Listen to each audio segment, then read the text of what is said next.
The vice president is now pursuing her party's presidential nomination. Fox 5's Deidre Dukes is live at the state capitol with reaction from Democratic lawmakers here in Georgia. Deidre?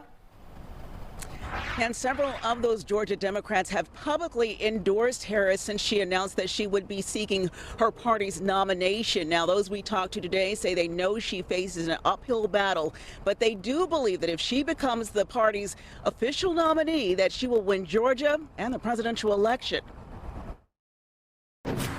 She has been to Georgia a dozen times in the past year. She knows Georgia well. We know her very well. State Senator Nan Orrick is among 108 Georgia delegates who will vote for the Democratic presidential nominee at the DNC convention in Chicago next month. President Biden won Georgia's primary in March, and Orrick is ready for Vice President Kamala Harris to move to the top of the ticket. I can say to you from a very much an insider's view, knowing the delegates, knowing the process, that there is massive enthusiasm in Georgia for the decision of President Biden to pass the torch. There are some concerns, people want to feel as though their voices are heard. We talked to Emory Law professor Alicia Hughes about the timing of Biden's announcement, falling between the state primaries and the Democratic National Convention.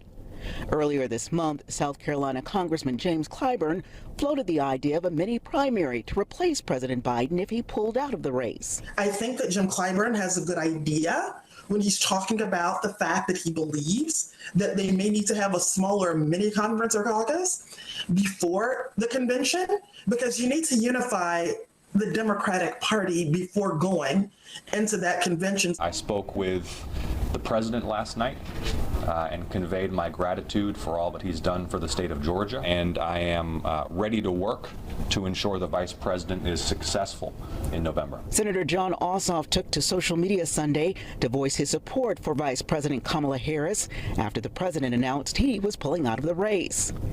A Fox 5 Atlanta Insider Advantage poll conducted earlier this month showed former President Trump with a 10-point lead over Harris among Georgia voters if she were the Democratic nominee. But Ossoff believes she can still win Georgia at the top of the ticket. I was pleased to endorse the vice president. She is prepared. She is ready to win. She has my full support.